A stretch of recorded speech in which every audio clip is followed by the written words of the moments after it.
Баршаңызға сәлем. Бүгін 3 сынып қазақ тілі 98-ші сабақ. Егер видео ұнаса соңына дейін қарап, лайк басып, комментарий жазып, және де арнаға тіркелуді ұмытпаймыз.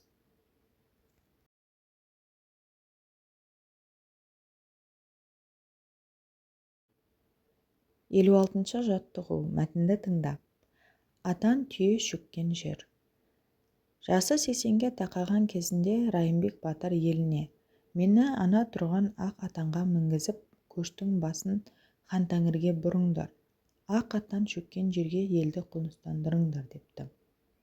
Бәрі қарт батыр айтқандай болады. Ел көшіп тауға қарай бұрады. Көш қазіргі Алматы қаласы Райымбек даңғылы бойындағы орталық зират орналасқан жерге жетіп тоқтайды. Сол араға атан түйеде шөгеді. Ел осы араға қоныстанады. Көп ұзамай Райымбек батыр дүние салады. Батырдың зираты да сол жерге орнайды. Мәтін неліктен атан түйе шөккен жер деп аталған? Мәтіннен сын есімдерді тап. Жер атауы атан түйенің шөккен жерінде ел қоныстанғандықтан солай қойылған. Мәтіндегі сын есімдер ақ және қарт.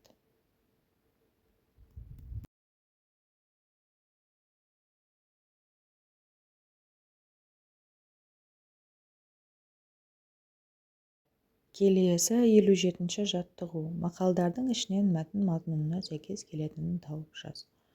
Ондағы мақалдардың ішінен Айлалы батыр алдырмас деген мақал сәйкес келеді.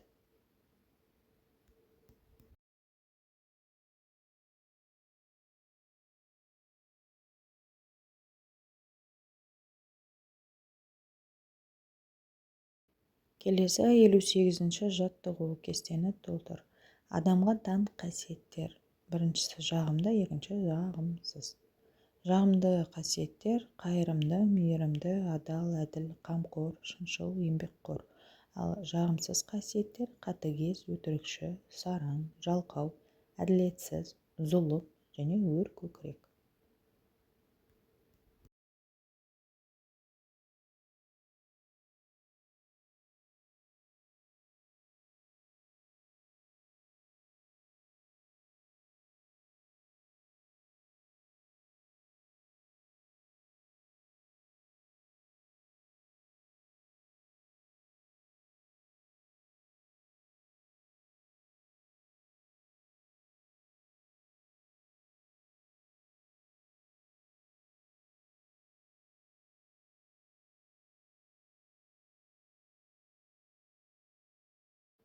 Келесі шығармашылық үзіліс. 59-ші жаттығу. Сөздіктегі сөздер қай қарындаш түсіне сәйкестенетінін тап.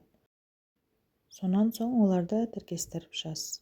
Сөздік: аю, қар, шоколад, түлкі, аспан, раушан, балапан және шырша.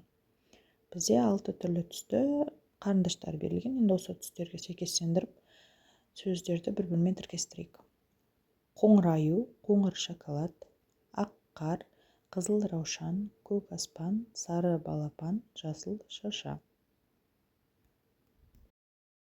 Осымен бүгінгі сабақ аяқталды. Егер де видео ұнаса соңына дейін қарап, достарыңызбен бөлісуді ұмытпаймыз. Егер де сұрақтар туындап, түсінбеген жерлеріңіз болса, комментарийға жазып сұрай беріңіздер. Мен міндетті түрде барлықтарыңызға жауап беретін боламын.